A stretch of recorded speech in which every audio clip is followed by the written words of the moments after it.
வணக்கம் நண்பர்களே, நேர்பட பேசு நிகழ்ச்சிக்கு வரவேற்கிறோம்.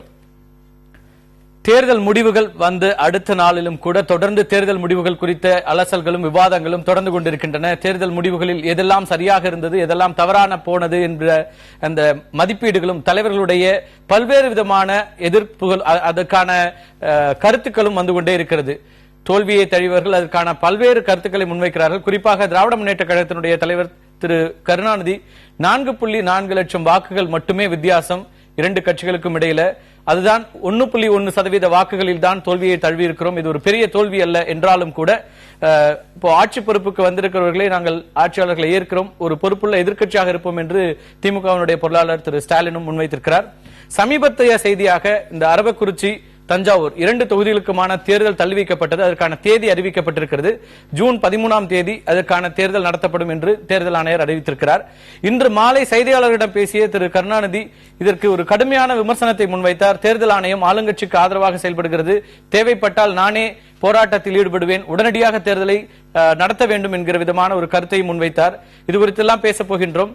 அதோடு கூடுதலாக முதல் முறையாக தமிழக சட்டமன்றம் என்பது 3 கட்சிகள் மட்டுமே இருக்கக்கூடிய ஒரு சட்டமன்றமாக இருக்க போகிறது. ஆளுகின்ற கட்சியாக இருக்கிற அதிமுக, அதே போல எதிர்க்கட்சியாக பலம் பொருந்தி எதிர்க்கட்சியாக வந்திருக்கிற திராவிட முன்னேற்ற கழகம், அதனுடைய கூட்டணி கட்சியாக இருக்கிற காங்கிரஸ், இந்த 3 கட்சிகள் மட்டுமே இருக்க போகின்ற சட்டமன்ற பேரவையில் 52 ஆண்டுகளுக்கு பிறகு இடதுசாரிகளுக்கு இடமில்லை, வேறு எந்த கட்சிகளுக்குமே இடமில்லை.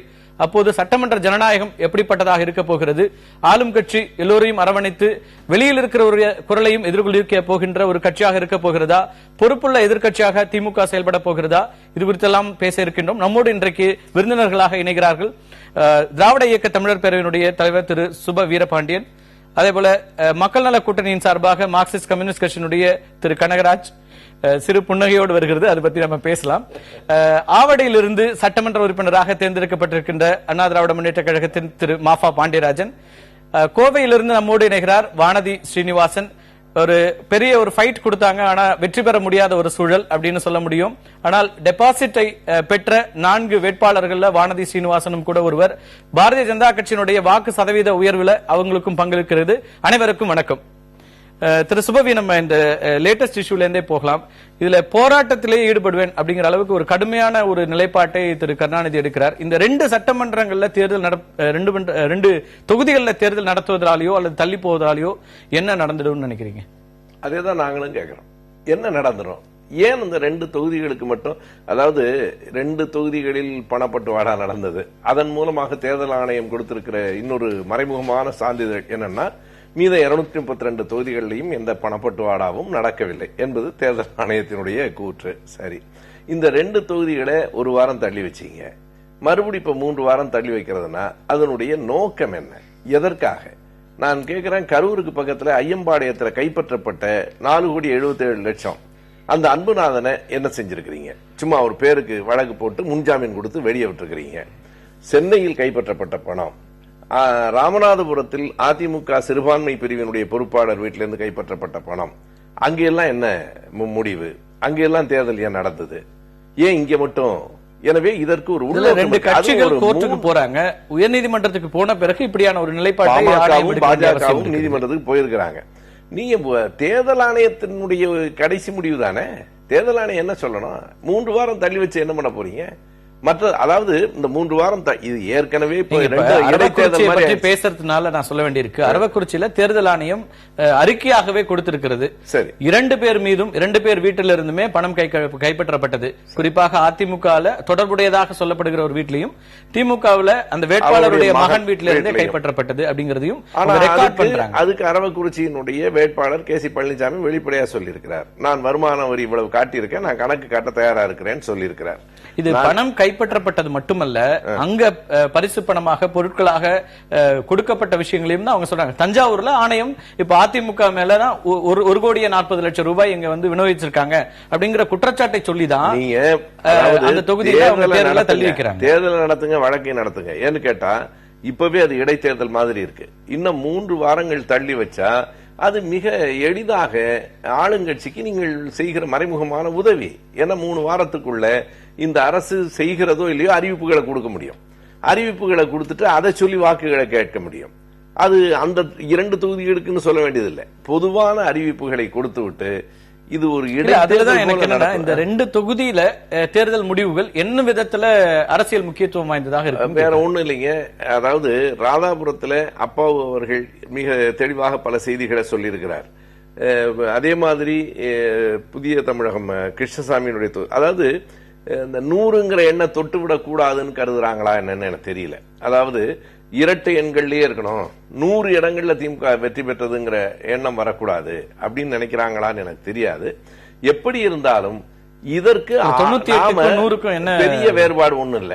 நம்ம ஆங்கிலத்துல triple digit and double digit சொல்றோமே, அதை தவிர 99க்கும் 100க்கும் பெரிய வித்தியாசம் ஒண்ணும் இல்ல.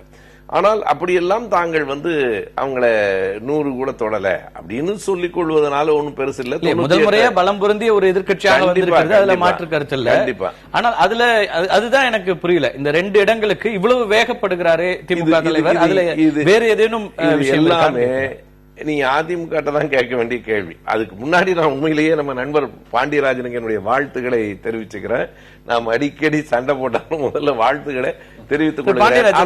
அதிமுக தான் விடை சொல்லணும். இல்ல 100ங்கிற எண்ணம் எதிர்க்கட்சி கூட்டணி பெற்றுவிடக் கூடாது அப்படிங்கிறதுக்கான ஒரு முயற்சியாக இருக்கலாமோன்னு ஒரு சந்தேகத்தை அவர் எழுப்புறாரு. இல்ல இங்க பாருங்க, திமுக ரொம்ப டிசிசிவா இதுல தோல்வி அடைஞ்சிருக்குன்றது உண்மை. அது 4,40,40,000 வாக்குகள்ன்றதெல்லாம் இந்த புள்ளி விவரம் எடுக்கிறது திமுக கூட்டணியில 7 கட்சிகள் இருக்கு. 7 கட்சிகளும் சேர்ந்து எடுத்த இன்னொரு புள்ளி விவரத்தை பார்த்திருப்பீங்க. நீங்க நிறைய படிக்கிறவர், நிறைய நீங்களே ஒரு சிபாலஜிஸ்ட் அளவுக்கு இருக்கிறவர்.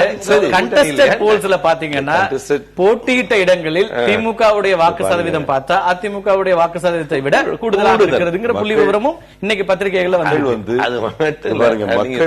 தெளிவாக வாக்களிச்சிருக்கிறாங்க. இந்த தேர்தலை பொறுத்த வரைக்கும் 32 வருட தமிழக வரலாற்றுல இல்லாத அளவுக்கு திமுக அதிமுக மாறி மாறி வர்ற ஒரு பேட்டர்னை இந்த எலெக்ஷன் பிரேக் பண்ணிருக்கு. அது எல்லாரும் ஒப்புக்கொள்ளக்கூடிய ஒரு உண்மை. இது முதல்ல நம்ம ஒத்துக்குவோம். நம்பர் 1, இந்த ஆன்டி இன்கும்பன்சி அது இதுன்னு சொல்லிட்டு இருந்த கதைகள் எல்லாம் இல்ல அப்படின்றத தெளிவா மக்கள் வாக்களித்து 41.2% அதிமுக வாக்களித்திருக்கிறார்கள்.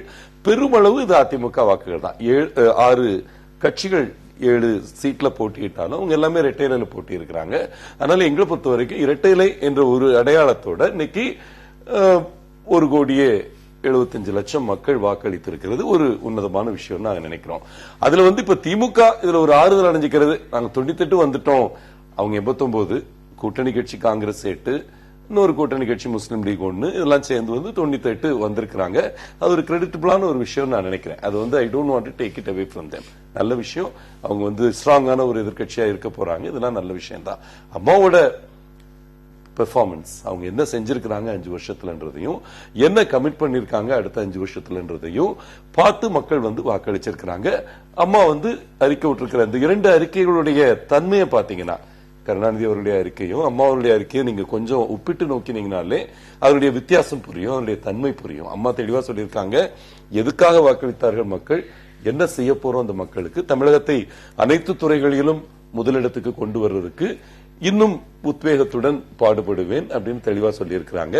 இவர் நான் தெருவுக்கு போய் போராட போறேன், இந்த மாதிரி விஷயங்கள் எலெக்ஷன் கமிஷன் இதுவரைக்கும் எந்த ஒரு கிரிட்டிசிசமும் வைக்காத எலெக்ஷன் கமிஷன் மேல இப்போ தொடர்ந்து குற்றச்சாட்டுகளை முன் வச்சுட்டு தான் இருந்தாங்க. தேர்தல் பரப்புரைகள்ல குற்றச்சாட்டுகளை முன் வச்சுட்டே இருந்தாங்க. மனுக்கள் கொடுத்திருக்கோம், நீங்களும் கொடுத்திருக்கீங்க, நாங்களும் கொடுத்திருக்கிறோம். அது கவன ஈர்ப்பு மனுக்கள். இதுலயும் நீங்க இந்த எலெக்ஷன் கமிஷன் கூடாது அப்படின்னு நீங்க எதுவுமே சொல்லல.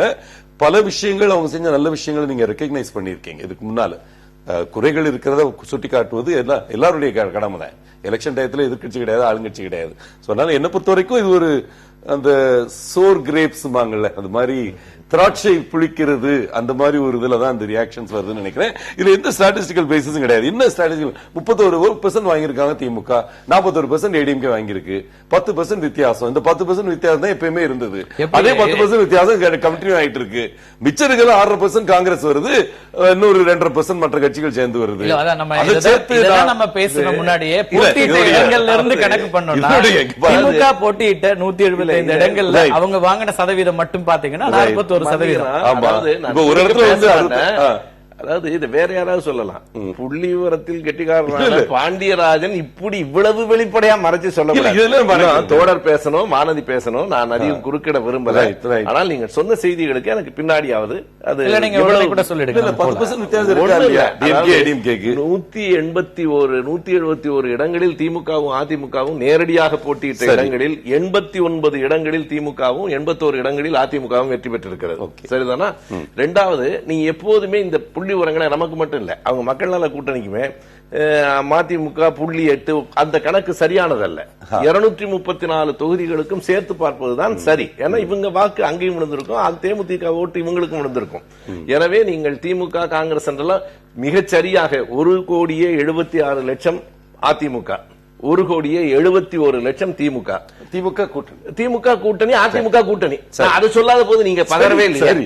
அதிமுக கூட்டணி தமிழ் அன்சாரி வாங்கின வாக்குகளையும் சேர்த்து தானே. பாருங்க, காங்கிரசுக்கு அதிகமா சீட்டு கொடுத்துட்டோம், தெரியாம கொடுத்துட்டோம் அப்படின்னு நீங்க ஒத்துக்கிறீங்கன்னா நாங்க சொல்லல. ஒரு புள்ளி விவரத்துல இருந்து புரிஞ்சுக்கிறது. அதாவது திமுக அதிமுக நேரடி போட்டிகள் எல்லாம் திமுக வெற்றி பெற்றிருக்கிறது, கூட்டணி கட்சிகள் இருந்த இடங்கள் எல்லாம் கூட்டணி கட்சிகளால வெற்றி பெற முடியல. நான் ஒரு புள்ளிவரம் சொல்லும் போது அதுல இருந்து இன்னொரு ரெஃபரன்ஸ் நீங்க எடுக்கிறீங்க. இல்ல, இரட்டை இலை இருந்தால் வெற்றி பெறும் என்றால் உதயசூரியனும் இரட்டை இலையும் மோதிய இடங்களில் 89 இடங்களில் உதயசூரியன் வெற்றி பெற்றிருக்கிறது, 81 இடங்களில். அது ஒரு பக்கம். சரி, இன்னொரு பக்கம் இரண்டுக்கும் இடையில், இரண்டு கூட்டணிகளுக்கும் இடையில் 5 லட்சத்துக்கும் குறைவான வாக்குகள். சரியா புள்ளி வர நீங்க கூட கொஞ்சம் குறைச்சிட்டீங்க. 39.7, நீங்க 40.8, 40.3 இல்ல 40.8, 1.1% கூடுதல். இதெல்லாம் சொல்லி நீங்க வெற்றி பெறலன்னு நாங்க சொல்லல. ஆனா 36 வருடத்துக்கு அப்புறம் வரலாற்றை முறிச்சிட்டோம். நீங்களாவது 36 வருடத்துக்கு அப்புறம், நாங்க முதல் முறையா வரலாற்றை முறிச்சு இவ்வளவு பெரிய வலிமையான எதிர்க்கட்சி தமிழ்நாட்டில் வந்ததே இல்லை. முதல் முறை. இல்ல வெற்றி ஒரு ரேஸ்ல முதலாவதா வந்ததுன்னு சொல்ற, இல்ல ரெண்டாவதா இன்னொரு விஷயத்தை யோசிச்சு பாருங்க கார்த்திகேயன். அதாவது நான் ஏன் அப்படி அந்த இரண்டாவது முதல்ங்கிறதுக்காக நான் சொல்லல. நீங்க அடிப்படையில் பாத்தீங்கன்னா இந்த ஆன்டி இன்கம்பன்சி இல்லன்னு நண்பர் சொல்றார், அப்படி எல்லாம் சொல்ல முடியாது. அது கூடுதலா ஏன்னு கேட்டா நீங்க 203 இடங்கள்ல இருந்து 134க்கு வந்திருக்கிறீங்க. நாங்க 31, நான் கூட்டணி சேர்த்து சொல்றேன். நீங்க 203ல இருந்து 134 வந்திருக்கிறீங்க. நாங்க 31ல இருந்து 98 போயிருக்கிறோம். முன் நகர்ந்திருப்பது நாங்கள், பின்னடைவு உங்களுக்கு. 5 ஆண்டு கால ஆட்சிக்கான மதிப்பீடு தான் நீங்களும் சொல்லிட்டு இருந்தீங்க பரப்புரையில முழுமையா பேசிட்டு. அப்படியான 5 ஆண்டு கால மதிப்பீட்டுக்குள்ள திமுகவுக்கான பொறுப்பு ரொம்ப குறைவு. அப்படி இருந்து நீங்க ஆட்சிக்கு இப்போ ஆட்சிக்கு எதிரான மனநிலை இருக்கிறது, ஒரு ஆட்சி தொடர்கிறதுனாலே அதை நீங்க வந்து ஏத்துக்க முடிய மாட்டேங்குது. தொடர்கிறது முன்னால் இருந்த நிலை 84க்கு பிறகு இப்போதுதான் ஒரு ஆட்சி வந்து தொடர்ந்து அடுத்த முறை தேர்வாகிற ஒரு சூழல் இருக்கிறது இல்ல. தொடர்கிறது என்பதனாலேயே அவர்களினுடைய எண்ணிக்கை குறைந்திருக்கிறது என்பதை நான் ஏன் சுட்டி காட்டக்கூடாது? 118க்கு மேல என்ன வந்தாலும் ஆட்சி பொறுப்புக்கு வர்றாங்க. ஆளுங்கட்சி தானே, அதை நீங்க மறுக்க முடியாது. நேற்று நான் முதல்ல திமுகவுக்கு நான் இல்ல, எங்க தளபதியும் முதல்ல வாழ்த்து சொல்லிட்டாரு. அதுல ஒண்ணு நமக்கு மாற்று கருத்தே இல்ல. நானே பாண்டியராஜனுக்கு வாழ்த்து சொல்லிட்டு தான் பேசல. அந்த வாழ்த்துக்கள் எல்லாம் நானும் ஒத்துக்கிறேன். ஆனா எதிர்கட்சியாக இருக்கிறவங்களுக்கு இருக்கிற அந்த அட்வான்டேஜ் இருக்குல்ல, அது உங்களுக்கு அதிகம். ஏன்னா கூடுதல் எனக்கு தொலைநோக்கு அரசியல் பார்வையில் இப்போது வந்திருக்கிற இந்த தேர்தல் முடிவு என்னை போன்றவர்களுக்கு மகிழ்ச்சி தருகிறது. எனக்கு ஒரு வருத்தமும் இல்லை. இதுதான் தொலைநோக்கு அரசியலில் நல்லது திமுகவுக்கு என்று நான் நம்புறேன். பேசல திரு கனகராஜ், இந்த ஆட்டத்துல எங்கேயுமே இல்லாம போயிடுச்சா மாற்றம் அப்படிங்கிற ஒரு கேள்வி வந்து கொண்டிருக்கிறது. இதுக்கான நீங்க தொடர்ந்து முன்வைத்த விஷயம் தான், நேற்றுக்கும் பேசணும், அதனுடைய தொடர்ச்சியாக சில விஷயங்களையும் கேட்க வேண்டியிருக்கு. இதோட வர்றதுனால திராவிட கட்சிகளை இங்கிருந்து மாற்றுவது, அதே போல கூட்டணி ஆட்சி, இந்த 2 விஷயங்களை முன் வச்சீங்க. இந்த 2 விஷயங்களையுமே மக்கள் ஏத்துக்கலன்னு எடுத்துக்கிறதா? இல்ல, திராவிட கட்சிகள் என்று பொதுமைப்படுத்துவதில் எனக்கு எப்போதுமே உடன்பாடு கிடையாது. உங்களுடைய கூட்டணி தலைவர்கள் தான் எல்லா இடங்களையும் அதை பொதுமைப்படுத்தி பேசிட்டு இருந்தீங்க. அதிமுக அது வந்து அதுக்கு இடுகுறி பெயர் தானே தவிர காரண பெயர் கிடையாது. அவங்க திராவிட தேர்தலுக்கு பின்னதாக இப்படியான விளக்கங்கள் சொல்றீங்க. கொஞ்சம் புதுசா இல்ல நான் வந்து திராவிட இந்தியா நாங்க அகில இந்தியா இல்லையா, பாண்டிச்சேரியில ஜெயிச்சிருக்கோம், நான் தான் கேரளால நிக்கிறோம். ரொம்ப ரொம்ப துரதிஷ்டம் என்னன்னா, நார்மலா யாராவது இன்னொரு இடத்துல கால் எடுத்து வச்சாங்கன்னா வாழ்த்துக்கள் சொல்லணும். தயவு செஞ்சு மன்னிச்சிருங்க, நீங்க கேரளாவில் கால் எடுத்து வச்சு அங்கேயும் பணம் கொடுக்க ஆரம்பிச்சிட்டீங்க. நீங்க ரொம்ப ரொம்ப நீங்க அதெல்லாம் அந்தமான்ல ஜெயிச்சிருக்கோம். நீங்க ஜெயிங்க, இங்க ஆட்சியை கூட பிடிங்க, அந்தமான்ல பிடிங்க, பிஜிடிவில பிடிங்க, எனக்கு ஆட்சேபம் இல்லை. இந்த பணம் கொடுக்கிற விஷயத்தை தயவு செஞ்சு தமிழகத்தோட நிறுத்திக்கங்க. நான் என்ன சொல்றேன், நீங்க அது ஒரு நீங்க எதுக்காக பிரிட்டிஷ்காரங்க கிட்ட இருந்து போராடி நீங்க சுதந்திரம் வாங்கணும்னு எதுக்கு இது பண்ணீங்க? இல்ல, எனக்கு புரியாத விஷயம் இது. நீங்க தேர்தலுக்கு முன்னதாக இப்படியான பரப்புரைகளை வச்சீங்க. தொடர்ந்து பணம் தான், ரெண்டு கட்சிகளும் பணத்தால வாக்குகளை வாங்குறாங்க, இந்த முறை அது நடக்காது, நாங்கள் அப்படி ஒரு பணம் கொடுத்தா அதை நாங்கள் தடுப்போம் அப்படின்னு திரு வைகோ அவர்கள்லாம் சொன்னாங்க. அது முடியலையா, அல்லது பணத்துக்கு நீங்க சொன்ன மாதிரி மக்கள் அப்போ உங்களுடைய அந்த மாற்றுங்கிற கருத்தை ஏற்கலையா? நீங்க வெற்றி பெற்ற பிறகும் அவங்க ரெண்டு பேரும் ப்ரூவ் பண்ணிருக்காங்க. இன்னைக்கு இருக்கிற ஒட்டுமொத்த 232 இடங்களையும் ரெண்டு திராவிட கட்சிகளுக்கு தான் கிடைச்சிருக்குது. அப்படின்னா மக்களுடைய அந்த ஆதரவுன்னு இருக்குங்கிறத ஏன் ஏற்க மாட்டேங்கிறீங்க? இல்ல, நான் பணத்தின் காரணமாக மட்டுமே வெற்றி பெற்றார்கள் என்று நான் சொல்ல மாட்டேன். அது நிச்சயமா கிடையாது. ஆனா இப்ப 5 ஆண்டுகள் சாதனை, அதன் காரணமாக 32 ஆண்டுகளுக்கு பின்பு ஒரு சாதனை என்றெல்லாம் சொல்லுகிற போது உண்மைதானே? இல்ல, சொல்ற போது நீங்க உங்ககிட்ட இருந்த பதக்கட்டை தட்டி படிச்சுட்டேன்னா என்னைய வெற்றி பெற்றவன் நீங்க ஏத்துக்குவீங்களா? நீங்க பணம் கொடுக்கறீங்கிறது, பணம் இல்லைங்கிறத நீங்க ஒத்துக்கொள்ள முடியுமா? அது மட்டுமே காரணியாக இருந்தா ஏன் கேள்வி? அதிமுகல மூத்த அமைச்சர்களாக இருந்தவர்கள் எல்லாம் தோல்வி அடைஞ்சிருக்காங்க. அப்ப அங்கெல்லாம் பணம் கொடுத்தும் தோல்வி வருதுன்னா அது அப்போ அந்த இடத்துல பணம் நான் சொன்னேன். நீங்க கரெக்டா பாத்தீங்கன்னா பணம் மட்டுமே, ரெண்டு பேருமே பணம் கொடுத்தாலும் சரி, ஒரு ஓட்டுக்கு 1 லட்சம் ரூபாய் கொடுத்தாலும் சரி, ஒரு தொகுதியில ஒருத்தர் தாங்க ஜெயிக்க முடியும். எனவே நீங்க எப்படி கேட்காதீங்க அப்படின்னு சொன்னா, 2 பேரும் தானே பணம் கொடுத்தாங்க, 2 பேரும் ஜெயிச்சிருக்கணுமே அப்படின்லாம் கேட்காதீங்க. 2 பேரும் பணம் கொடுக்கறாங்க. கொடுக்காத சில இடங்கள், திண்டுக்கல் தொகுதியில எனக்கு தெரிஞ்சு திமுக ஒரு இடத்திலும் பணம் கொடுக்கல, அதிமுக கொடுத்தாங்க. நத்தத்துல நீங்க அங்க இருக்க சின்ன பிள்ளைய போய் கேட்டீங்கன்னா கூட தெரியும், கொடுத்தாங்க.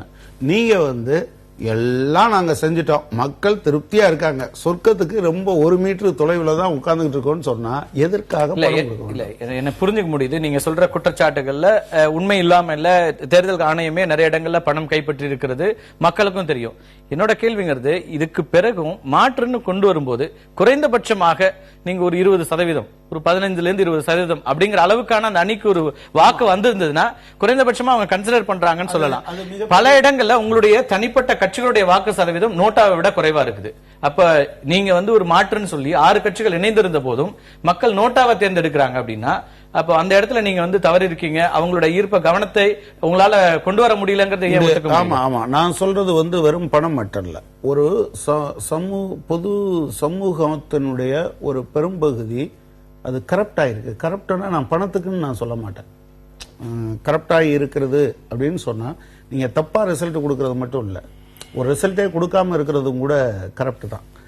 தமிழகத்துல இப்போ நான் திரு பாண்டியராஜன் அவர்கள் மிக சிறப்பான நிர்வாகியாகவும் இருந்திருக்காரு, அநேகமா ஏராளமான விவரங்களோடவும் பேசக்கூடியவர். தயவு செஞ்சு அவர்கிட்ட, அவர் இப்ப எம்எல்ஏவா தேர்ந்தெடுக்கப்பட்டிருக்கார், கட்டாயமாக அவர் ஒரு நல்ல நிலைமைக்கு மேலும் போக வேண்டும் என்பதுதான் என்னுடைய அபிப்பிராயம். அத்தகைய அது ஒரு என்னுடைய வாக்கு பலித்தால் நம்மளும் வாழ்த்து சொல்லலாம், என்னோட அபிப்பிராயம். அதுல என்னன்னா, இல்ல இல்ல, நான் அப்படியெல்லாம் நினைக்கல. நீங்க உண்மையிலேயே தமிழகத்தில் மிகப்பெரிய வேலை இன்மை என்பது இருக்கு. நீங்க தயவு செஞ்சு தப்பா எடுத்துக்காதீங்க நான் அப்படி சொல்ற போது. என்னைய மாதிரி ஒரு சாதாரண ஆளிடம் நான் சொல்றேன், ஆனா அது வெடிக்க வைக்க முடிகிற நிலையில் எங்கிட்ட ஏதோ ப்ராப்ளம் வந்திருக்குன்னு எனக்கு தெரியும். நம்பகத்தன்மை அப்படிங்கிறது கேள்வியாக இருக்கிறது. ஒரு மாற்று சக்தியாக இந்த அணி இருந்ததா அப்படின்னா பல நேரங்கள்ல ஒரு கன்சிஸ்டன்சி இல்லாத ஒரு நிலைப்பாட்டை பார்க்க முடிஞ்சிச்சு. உங்க தலைவர்களுடைய பல்வேறு சர்ச்சைக்குரிய விஷயங்களும் அதுக்கு காரணமா இருந்ததா அப்படிங்கிற கேள்வி இருக்கு. போஸ்ட்மார்ட்டம் எல்லாம் போகணுமான்னா நிச்சயமா நீங்க கட்சிக்குள்ள ஒரு போஸ்ட்மார்ட்டத்துக்கு போவீங்க. இல்ல, பல கட்சிகள், ஆமா நிச்சயமா எங்களிடம் என்ன பலவீனம் இருந்தது என்பது குறித்து கட்டாயமாக பரிசீலிப்போம். அந்த பலவீனங்கள் இருக்கிற போது அதை கட்டாயம் சரி செய்து கொள்வோம். ஆனா நீங்க அவங்களோட சேர்ந்து ஓடுங்கன்னா காசு கொடுத்து ஜெயிக்கணுங்கிறத நிச்சயமா நாங்க ஏத்துக்கொள்ள மாட்டோம். அது காசு அப்படிங்கிறது பணங்கிறது ஒரு பிரதானமான பிரச்சனையா இருந்திருந்ததுன்னா நீங்க ஒரு 15% உங்களுக்கு கிடைச்சிருந்தாவது அப்படி அது ஒரு விஷயத்த எடுத்துக்கலாம். எந்த இடத்துலயுமே எந்த மாற்று சக்திகளுக்குமே எக்ஸப்ட் பாட்டாளி மக்கள் கட்சி ஓரளவுக்கு பெர்சன்டேஜ் அளவுல அவங்க 5.3% அப்படின்னு வாங்கியிருக்காங்களே தவிர, உங்களால அது இன்னும் கூட இப்ப தேமுதிகவுடைய வாக்கு சதவீதம்லாம் ரொம்ப சரிஞ்சிருக்கு. இப்ப அதை எப்படி எடுத்துக்கிறதுன்னு இருக்குல்ல. இல்ல நீங்க நான் அதான் இப்படி சொல்றேன். நீங்க ஏதாவது ஒரு இடத்துல இந்த சமூகத்தில் போலீஸ் பிடிச்சாங்க, ரெவன்யூ பிடிச்சது என்பதை தாண்டி பணம் கொடுக்க வந்தியான்னு உதைச்ச ஒரு இடமாவது இருக்கா? திருட வந்தா உதைக்கிற இடம் இருக்குல்ல, தப்பு பண்ணா பிடிச்சு உதைக்கிறாங்கல்ல. பணம் கொண்டு வந்தாய், இது ஜனநாயகத்தை கேலி கூத்தாக்குகிற விஷயம் என்று பொது மக்கள் திரண்டெழுந்து உதைச்ச இடம் இருந்ததா? நீங்க தான் பெருசா நம்பிட்டு இருந்தீங்க, புதிய வாக்காளர்கள் இளைஞர்கள் ஒட்டுமொத்தமாக ஒரு மாற்றத்தை கொண்டு வருவாங்கன்னாங்க. அந்த இளைஞர்களும் அதை செய்யல நீங்க நினைக்கிறீங்களா? இல்ல, எனக்கு தெரிஞ்சு ஆமா, அது இளைஞர்கள்ல எந்த சதவீதம் என்று எனக்கு தெரியல. அதிமுக பெற்றிருக்கக்கூடிய 1,40,00,000 பேரை மையமா வச்சுதான் உங்களுடைய பரப்புரை இருந்தது. ஆட்சி மாற்றம் இவர்கள் மூலமாக நடத்துவோம், இந்த கட்சிகளை திரும்ப வரவிட மாட்டோம் அப்படின்னீங்க. அதுல 10% உங்களுக்கு வாக்களிச்சிருக்காங்களா அப்படிங்கிற கேள்வியும் இல்ல. அந்த டீட்டெயிலுக்குள்ள இன்னும் எங்களால போக முடியல. என் கையில விவரம் இல்லாம பேசுவது என்பது சரியா இருக்காது. ஒருவேளை அவர்கள் எங்களை புறக்கணித்திருக்கக்கூடும், ஒருவேளை எங்களுக்கு அவங்க வாக்கு. இந்த முடிவுகள் மூலமாக மாற்று அப்படிங்கிற சிந்தனைக்கான ஒரு வெளி ரொம்ப குறைவா இருக்கு. திராவிட கட்சிகள்கிட்ட தான் மீண்டும் அடுத்த 10 ஆண்டுகளுக்கோ 20 ஆண்டுகளுக்கோ இந்த ஆட்சி பொறுப்புங்கிறது இருக்கும் அப்படின்னு அப்படி நான் நினைக்கல. ஒரு மாற்றத்தை நோக்கி முயற்சிக்கிற யாரும் ஒரு தோல்வியில் அல்லது ஒரு முறை ஏற்படுகிற பின்னடைவில் பின்தங்கிவிட போவதில்லை. ஆனா மாற்றத்தின் மூலமாக நீங்க வைத்த மாற்றம் அல்லது நீங்க எடுத்த முயற்சியின் மூலமாக 2 திராவிட கட்சிகளும் முன்னை விட வலுவடைந்திருக்கின்றன. அப்படித்தானே அதை நான் என்ன பாக்குறேன், ஒரு கட்சி ஆட்சி பொறுப்புக்கு வந்தால் அது எங்கனால மட்டும் நான் சொல்ல மாட்டேன். ஆனா நீங்க முதல் முறையாக தமிழகத்தினுடைய வரலாற்றில் தேர்தல் அறிக்கை பேசு பொருளாக மாறி இருக்கிறது. மக்கள் அதை வச்சு எத்தனை பேர் வாக்களிச்சாங்க? இல்ல, அது வேற விஷயம். அதுல உங்க எல்லாரோட பங்களிப்பும் இருக்கு. ஒரு குறிப்பிட்ட ஸ்டேஜுக்கு பின்னால தமிழகத்தினுடைய பிரதான பிரச்சனைகளை பேசு பொருளில் இருந்து நீங்க காலி பண்ணிட்டீங்க. நான் ஊடகத்தினுடைய ஒட்டுமொத்த தேர்தல் அறிக்கைகளை குறித்து விவாதம் நடத்திய ஒரே ஊடகம் புதிய தலைமுறை. தொடர்ந்து நம்ம எல்லா துறைகள் சார்ந்தும் பண்ணோம். நான் ஊடகம்னு சொல்லும் போது ஏதோ நீங்க புதிய தலைமுறையெல்லாம் இங்கே இது மட்டும் இல்ல, இன்னும் சில தனியார் தொலைக்காட்சி ஊடகங்கள் தேர்தல் அறிக்கைகளை குறித்து நீங்க தேர்தல் அறிக்கையில எதுக்குள்ள நின்னீங்கிறது இருக்கு, எதை போக்கஸ் பண்ணீங்கிறது துறை சார்ந்தும் எல்லாத்துக்குள்ளயுமே இல்ல. கல்வி மருத்துவம் பத்தி பண்ணாங்க, கல்வி மருத்துவம் பண்ணி தொழில் பத்தி நான் ஊடகம் என்று பொதுவாக பேசும்போது நீங்க தொலைக்காட்சி ஊடகங்களை பெரும்பாலும் போய் சேரக்கூடிய இடங்கள்ல இருக்கிற பல்வேறு சில தொலைக்காட்சிகள் இந்த முறை அதையும் செய்தார்கள். காசு கடைசி நேரத்தில் கொடுக்கறது மாதிரி அதுக்கு ஒரு இம்பாக்ட் இருக்கு, முதல் நாளே கொடுக்கறது இல்ல. அது மாதிரி நீங்க கடைசி சில நாட்கள் நீங்க எடுத்து பாருங்க. நீங்க அது குறித்து ஊடகங்கள், நான் புதிய தலைமுறை ஒவ்வொரு அம்சத்தையும் போட்டு இதுல யாருடைய மேனிபெஸ்டோவுக்கு எத்தனை சதவீதம் வாக்களித்தார்கள் என்றெல்லாம் போட்டீங்க. நான் ஊடகம் என்று சொல்லுகிற போது, அப்படியெல்லாம் பேசுகிற போது, நீங்க அரசியல் கட்சின்னு சொல்லும் போது அது என்னை மட்டும் புரியல. நான் சரியா இருந்தா கூட நான் புதிய தலைமுறையும் சொல்லல. சில இந்த முறைதான் தேர்தல் அறிக்கைகள் குறித்த விவாதங்கள் அதிகமாக நடந்தது அப்படிங்கிறது. அதான் அது எதை முன்னிறுத்தி நீங்க இலவசமா இல்லையா அப்படின்னு நீங்க பேசியிருக்கீங்க. வேறு சில தமிழகத்தினுடைய மிக முக்கியமான அம்சங்கள் இருந்திருக்கிறது தமிழ்நாட்டில். நீங்க தொழிற்சாலை, வேளாண்மை குறித்தும் கல்வி குறித்தும் சுகாதாரம் குறித்தும் நீங்க பேசுனது மட்டுமே பேசிட்டு நீங்க சொல்லிட்டீங்க. ஊடகத்தினுடைய ரெப்ரசன்டேட்டிவா நீங்க பேசுறீங்க. புதிய தலைமுறையுடைய நம்ம விவாதத்தை நீங்க அப்படியே கொண்டு போய் இங்க வந்துட்டீங்க. நான் கேட்ட கேள்விக்கு நேரடியான பதில் என்ன மாற்றம் அப்படிங்கிறதுக்கான முயற்சிகள் இப்ப பலவீனம் அடைஞ்சிருச்சா? அடுத்தடுத்து இப்ப நீங்க கொண்டு வந்த அந்த முயற்சிங்கிறது இன்னும் 10-20 ஆண்டுகளுக்கு கடந்து போக வேண்டிய ஒரு சூழல் வந்துருச்சா? இந்த முடிவுகள் அப்படிதான். என்னை பொறுத்தளவில் மாற்றம் என்பதை நோக்கிய பயணத்தில் சில குறிப்பிட்ட அம்சங்களில் உண்மையிலேயே மாற்றம் வந்திருக்கிறது என்றுதான் நான் நினைக்கிறேன். அது எலக்டோரல் கெயினா மாறுறதுக்கு நாங்கள் நினைச்ச சதவீதத்தில் மக்கள் வாக்களிக்கவில்லை என்பது உண்மை. ஒருவேளை அவங்களை வாக்களிக்க வைக்கிறதுக்கான திறன், அவங்கள நாங்க என்ன மாற்றம்னு சொன்னோமோ அதை புரிய வைக்கிறதுக்கான திறன் எங்களிடம் இல்லையா? அல்லது நான் சொன்னேன் மக்கள் பொதுவெளியில், அதைத்தான் நான் சொன்னேன். நீங்க கரப்டாகி இருக்காங்கன்னு நான் சொல்ற போது அது ஒன்றும் ஒரு ஏதோ பணத்துக்கு ஆசைப்பட்டாங்க அல்லது பணம் போட்டாங்க அப்படின்னு இல்லை. நீங்க ஒரு அநியாயம் நடக்கிறது, நீங்க ஜனநாயகத்தை நிலைநிறுத்துவதற்காக ஒரு மிகப்பெரிய சுதந்திர போராட்டம், எமர்ஜென்சி எதிர்த்த போராட்டம், ஜெயிலுக்குள்ள போய் இதெல்லாம் எது கொண்டு வந்தீங்க? என்னை ஆள்வது யார் என்று நான் தீர்மானிப்பேன் என்பதுதான்.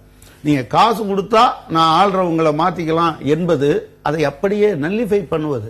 அதை எதிர்த்த போராட்டம் என்பது தெருக்களில் நடக்க வேண்டும் என்று நான் நினைக்கிறேன். அப்படி நடக்கல என்கிற பிரச்சனை இருக்கு. எங்களிடம் என்னவெல்லாம் இருக்கிறது என்பதையும் கூட நாங்க பரிசீலிப்போம். கட்டாயம் எங்கிட்ட இப்போ டேட்டா இல்ல, இப்பதான் தேர்தல் முடிவுகள் வந்திருக்கு. நம்ம தொடர்ந்து கட்டாயமாக இது ஏமாற்றம் அளிக்கிறது. திரு வாசன் இன்னைக்கு சொன்னாரு மக்கள் மாற்றத்திற்கு தயாராகவில்லை அப்படின்னு ஒரு கருத்தை முன் வச்சிருக்காரு. அதையும் நீங்க புறந்தள்ளிட முடியாது. நம்ம தொடர்ந்து பேசலாம். வானதி வணக்கம். உங்களுடைய மாற்றமும் ஏமாற்றமாக முடிந்ததா நினைக்கிறீங்களா? குறைந்தபட்சம் நீங்க அங்க வந்து பெர்ஃபார்ம் பண்ணிருக்கீங்க. நிச்சயமா 33,000 வாக்குகள் அப்படிங்கிறது வந்து 3வது இடம் வந்தது அப்படிங்கிறது பாரதிய ஜனதா கட்சியை பொறுத்த வரைக்கும் ஒரு குறிப்பிடத்தகுந்த ஒரு வெற்றினா ஒரு சிக்னிபிகண்டான பெர்ஃபார்மன்ஸ் சொல்லலாம் அந்த இடத்தை. ஆனால் கட்சியாக நீங்க முன்வைத்து ஒரு மாற்று அணி அப்படின்னு முன்னாடி வந்தீங்க. திராவிட கட்சிகளை இங்கிருந்து ஒட்டுமொத்தமாக விரட்ட அடிக்கணும். உங்களுடைய தேசிய தலைவர் அமித்ஷா சொன்னார், நிறைய குற்றச்சாட்டுகள்லாம் முன் வச்சீங்க. இது எதுவுமே ஏற்கப்படலையா? இல்ல, எதுவுமே ஏற்கப்படலை அப்படின்னு சொல்ல முடியாது. தமிழக அரசியல்ல ஒரு மாற்றம் அப்படிங்கிற விஷயத்தை பொறுத்த வரைக்கும் மக்கள் நல கூட்டணியும் சரி, பாரதிய ஜனதா கட்சி முன்வைத்தது. இதற்கு முன்னால ஏதோ இது முதல் தடவை ஃபெயில்யூர் அப்படின்னு சொல்லி நீங்க எடுத்து பார்க்க வேண்டாம். ஏனென்றால் முன்னாடி பார்லிமெண்ட் எலெக்ஷனுக்கு முன்னாடியும் வந்து 3வது அணி அப்படிங்கிற ஒரு அமைந்த காரணத்தினால திமுகவினுடைய வெற்றி வாய்ப்புகள் நிறைய இடத்துல இல்லாம போச்சு. அது ஒரு பலமிக்க சக்தியாக உருவாகி வந்த நேரத்துல அந்த கூட்டணியில் இருக்கக்கூடிய கட்சிகள் இந்த சட்டசபை தேர்தலுக்காக, குறிப்பாக முதலமைச்சர் அந்த வேட்பாளர் அப்படிங்கிற ஒரு விஷயம் ஒரு உறுத்தலாக கூட்டணிக்குள்ள அமைந்தது அப்படிங்கறது எல்லாமே நிறைய ஒரு மாற்றங்களை எல்லாம் கடந்து அதுக்கப்புறம் மக்கள் நல கூட்டணி, பாரதிய ஜனதா 2 பக்கம் மாற்றத்திற்கான அரசியலை சொன்னார்கள். இது ரெண்டுமே மிகப்பெரிய அளவில் மக்களுடைய ஆதரவை அப்படிங்கறத பெற முடியாம போனதுக்கு காரணம் இன்னும் கொஞ்சம் நம்ம கால அளவு முன்னாடியே வந்து இத சிறப்பா செஞ்சிருக்கணும் அப்படிங்கிற ஒரு எண்ணம். கல யதார்த்தத்தை புரிஞ்சுக்கிட்ட மாதிரி எனக்கு தெரியல. மாற்று பேசுற எல்லாருமே இதை சொல்றீங்க, நாங்க ஓராண்டுக்கு முன்னாடி பேசியிருக்கலாம், 2 ஆண்டுகளுக்கு முன்னாடின்னு. ஆனா வாக்கு சதவீதம் அப்படிங்கறதையும் பார்க்க வேண்டி இருக்கிறது. நீங்க ஓராண்டுக்கு முன்னாடி இருந்தாலும் 5% இருக்குமா? இப்ப 2.5% அளவில் பாரதிய ஜனதா கட்சியினுடைய வாக்குகள் இருக்கிறது. ஆட்சியை பிடிப்பதற்கு 25% 30% குறைந்தபட்சமாக தேவைப்படுற காலத்துல நீங்க எப்படி வந்து 5 ஆண்டுகளுக்கு முன்னாடி வந்திருந்தாலும் அது நடந்திருக்கும் நினைக்கிறீங்களா? இல்ல, நிச்சயமா நடக்கும். ஏன்னு கேட்டீங்கன்னா, எப்பவுமே தேர்தலுக்கு களம் அப்படிங்கிறது சூடு பிடிக்க ஆரம்பித்ததுக்கு பின்னால வந்து நிறைய விஷயங்கள் அப்படிங்கிறது மக்களோட நம்பிக்கை வந்து பெற தவறிடுது. ஆனா இதுவே கன்சிஸ்டன்டா ஒரு வருஷம் அப்படிங்கறது வந்து நீங்க சொல்ற மாதிரி இது 5% 7% அப்படிங்கறத 2 மாச கணக்குல இருந்து அதை போடக்கூடாது. சில நேரத்துல பாத்தீங்கன்னு சொன்னா பாட்டாளி மக்கள் கட்சி 1.5 ஆண்டு காலமாக மாற்று பத்தி பேசினாங்க. முதல்ல முதலமைச்சர் வேட்பாளரை அறிவித்து மாற்று நாங்க யாரோடையும் சேர மாட்டோம், தனித்து களமிறங்குகிறோம் அப்படின்னு சொன்ன கட்சி, மாற்று அரசியலை முன்னெடுக்கிறோம்னு சொன்ன கட்சி.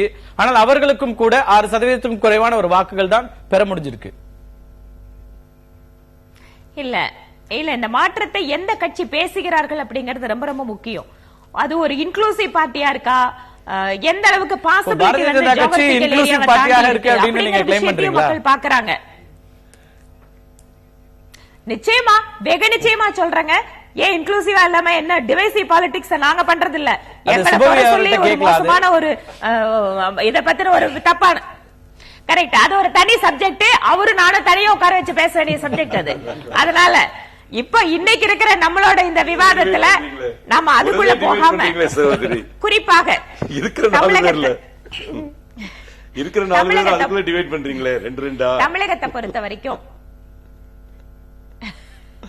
தமிழகத்தை பொறுத்த வரைக்கும் இந்த மாற்றம் அரசியலுடைய இந்த தாக்கத்துல வந்து மிகப்பெரிய ஒரு அளவுல ஏற்படுத்தாம விட்டா கூட இந்த சட்டமன்ற தேர்தலில் தங்களுடைய வாக்கு வங்கி அப்படிங்கறத திமுக அதிமுக கட்சிகள் வந்து கன்சாலிடேட் பண்ண ஒரு காரணத்தால மத்தவங்களுக்கும் ஒரு வாய்ப்புகள் இங்க இல்லாம போயிருக்கு. குறிப்பாக சட்டமன்றத்துல இதுவரைக்கும் ஒரு மல்டி ரெப்ரசன்டேஷன் அப்படிங்கிற மாதிரி இருந்த சூழல் அப்படிங்கறது மாறி இன்னைக்கு 2 கட்சிகளை வந்து அங்க ஒரு பெரிய பெரும்பான்மையோட, அது எதிர்கட்சியா இருந்தாலும் சரி ஆளுங்கட்சியும் அவங்களோட எண்ணிக்கை போன தடவையிலிருந்து குறைஞ்சிருக்கலாம், ஆனா அரசாங்கத்தை அமைத்திருக்கிறார்கள்.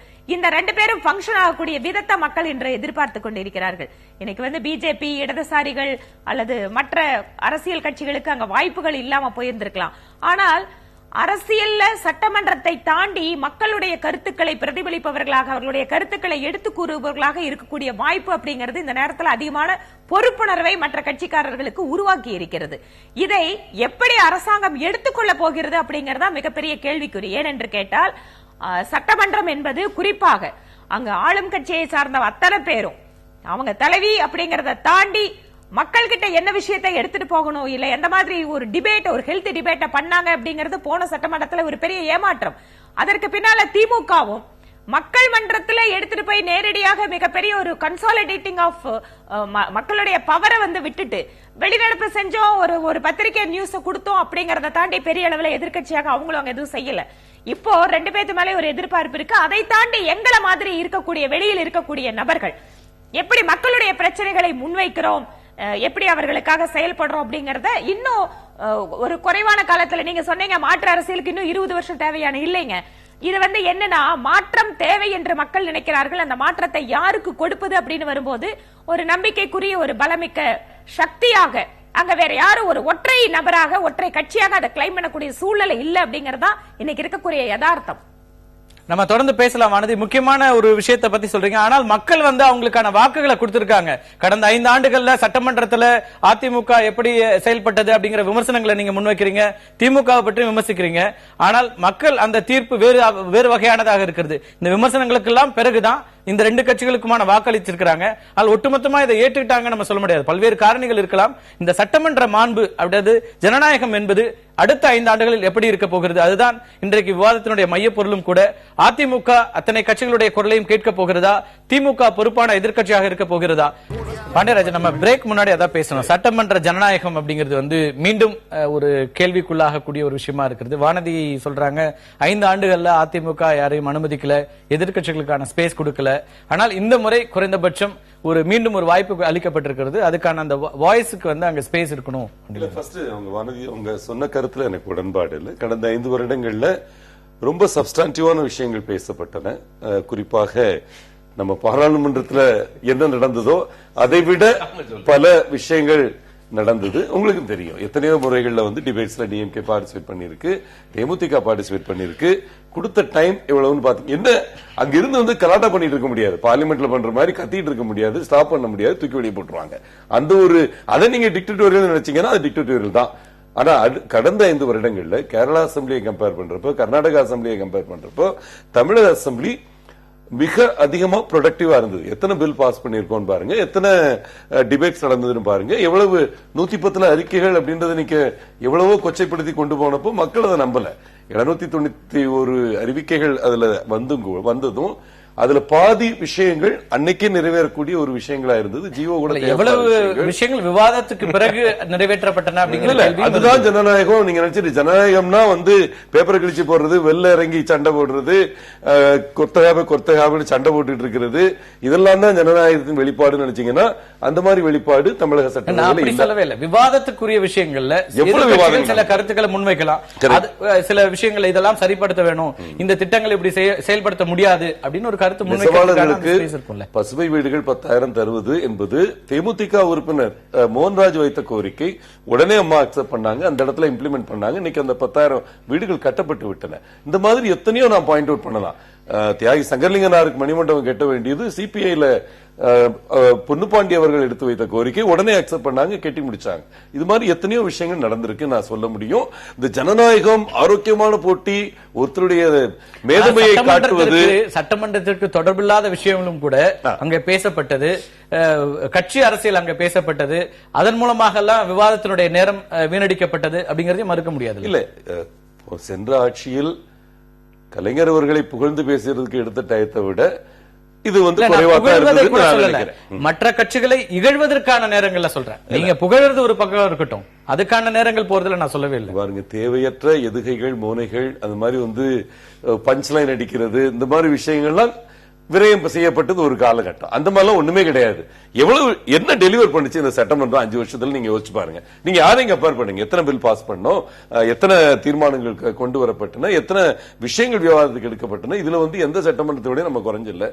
என்ன பொறுத்தவரைக்கும் அடுத்த 5 வருடங்கள்ல இதே மாடல்ல போறப்போ என்ன இந்த வாட்டி ஒரு கன்சாலிடேட்டடா 98 பேர், 98 கூட 89 பேர் வச்சுக்குவோம். அந்த கன்சாலிடேட்டடா 89 பேர் இருக்க போறது தமிழக சட்டமன்றத்துக்கு புதுசு.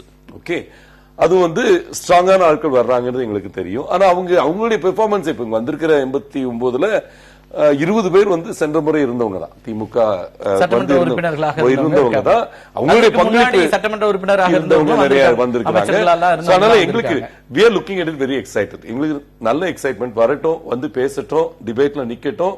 அவங்க சொல்ற விஷயங்களுக்கு ஆணித்தரமா பதில் கொடுக்கக்கூடிய அளவுக்கு அதிமுக இன்னைக்கு இருக்கிற 134 பேர் ஸ்ட்ராங்காவே நிக்கிறோம். அதனால எங்களுக்கு இதை பற்றி எந்த ஒரு பயமோ மனக்கிலோசமோ கிடையாது. ரொம்ப ஹெல்த்தியா ஆரோக்கியமா இருக்கும் அடுத்த 5 வருஷம்ன்றது என்னோட நம்பிக்கை. ரொம்ப ஆரோக்கியமா எக்ஸைட்டடா இருக்கும்ன்றாரு. இப்படியான ஒரு எதிர்க்கட்சி அமைந்ததை நாங்கள் வரவேற்கிறோம். ஒரு ஹெல்தி ஆர்குமெண்ட்டுக்கு நாங்க தயாராவே இருக்கோம். எதிர்க்கட்சிகளை பார்த்து பயப்படலைங்கிறாரு. நீங்க உங்க அம்மா பார்த்து தான் பயந்துட்டு இருக்கீங்கன்னு எனக்கு தெரியும். அதுல செய்தி என்ன, அது வந்து இப்ப மரியாதை மதிப்புன்றது பல கட்சிகள் மரியாதை அளவுக்கு போயிடுச்சுன்னா தலைவரை பல அதிகாரிகள் வந்து காலில் விடுகிற அளவுக்கு தமிழ்நாடு மோசமாயிடுச்சு.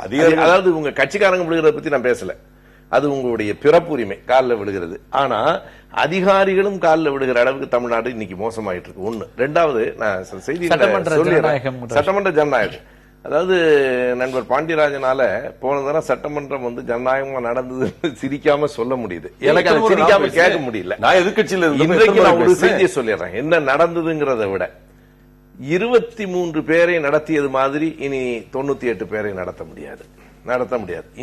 இந்த சட்டமன்றம் அவர்களுக்கு ஒரு சவாலாகத்தான் இருக்கும். அதை நான் குறிச்சுக்கிறேன். ஆக ஒரு வலிமையான சட்டமன்றம் எதிர்கட்சி என்பது நண்பரே சொன்னது போல தமிழகம் முதல் முறையாக ஒரு வலிமையான எதிர்க்கட்சியை பார்க்கிறது. நீதி கட்சி காலத்திலிருந்து இவ்வளவு வலிமையாக எதிர்க்கட்சி இருந்ததே இல்லை, முதல் முறையாக இருக்கிறது. அதுவும் ஒரு தகுதி வாய்ந்த அனுபவம் பெற்றவர்கள் எதிர்க்கட்சி வரிசையில் இருக்கிறார்கள். உண்மையாகவே என்னை போன்றவர்களுக்கெல்லாம் ஒரு கம்யூனிஸ்ட் கட்சியே இல்லாத சட்டமன்றமாக இது இருக்கிறது அப்படிங்கிறது கட்சிகளெல்லாம் தாண்டி என்னை போன்றவர்களுக்கான ஒரு கவலை இருக்கிறது. ஆனா போன சட்டமன்றத்தில் யாரிருந்தும் எந்த பயனும் இல்லை, யாரும் எதையும் பேச முடியாது. ஆனால் இன்றைக்கு இனி வரும் காலங்களில் அது மாறும். நான் அதான் சொன்னேன், இப்ப ஆட்சியில உட்காருவது அவ்வளவு எளிதானதும் இல்லை. ஏனென்றால் இன்னைக்கு யாரை காட்டிலும் அவங்களுக்கு தெரியும் இன்னைக்கு அரசு நிதி கஜானா என்னவாக இருக்கிறது, இவர்கள் சொல்லி இருக்கிற வாக்குறுதிகள் என்ன, மதுவிலக்கை படிப்படியாக இறக்க வேண்டாங்க, எத்தனை படின்னு அம்மா சொல்லல. திமுகவினுடைய அறிவிப்பு என்ன ஆகும்?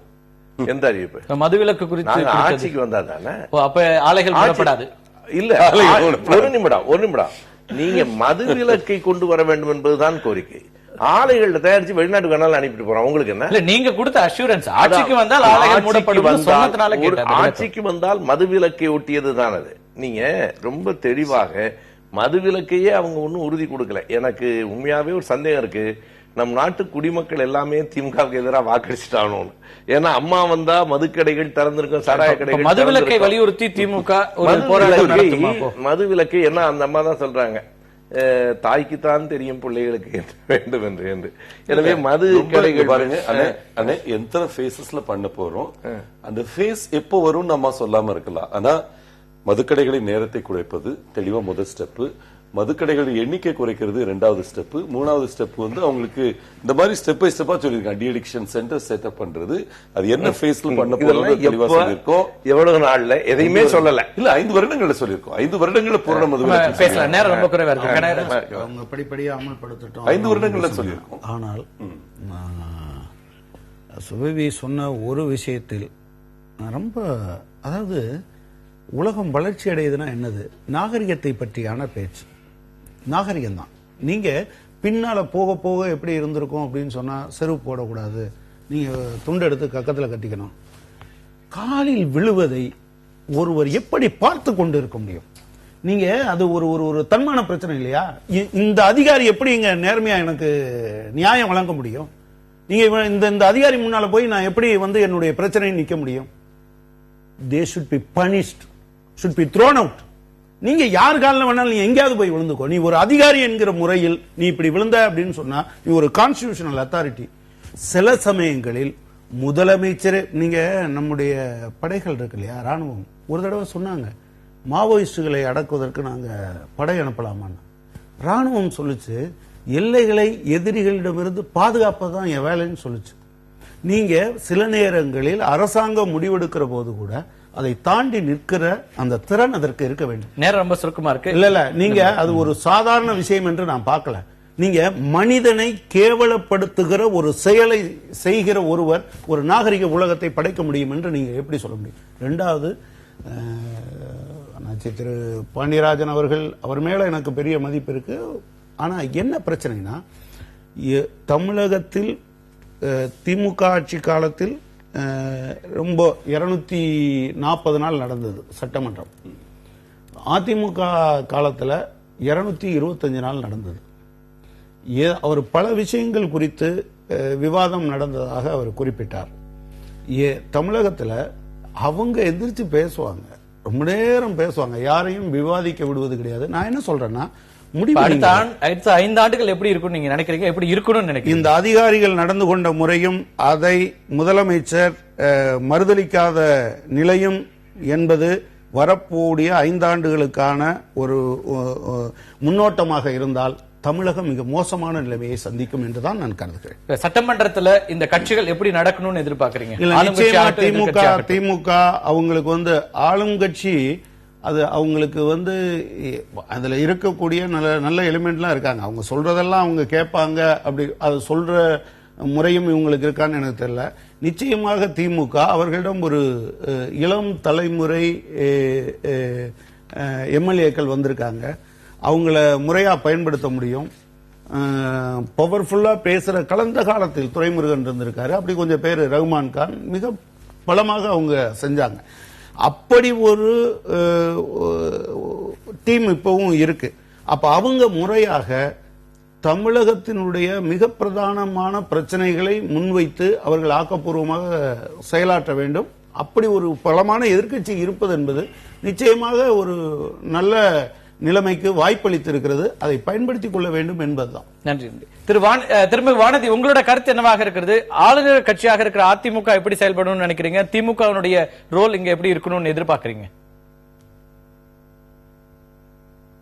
இல்ல, போன முறை இருந்த சட்டமன்றத்தை விட இந்த முறை எண்ணிக்கையில் அதிகமா இருக்கிற திமுகனால எந்த அளவுக்கு ஒரு பலத்தை அவங்களால காட்ட முடிஞ்சு ஆளுங்கட்சிக்கு ஒரு மிகப்பெரிய ஒரு பிரஷரை உருவாக்க முடியும் அப்படிங்கறது இனிமேல் வரக்கூடிய காலத்துல தான் பார்க்க முடியும்.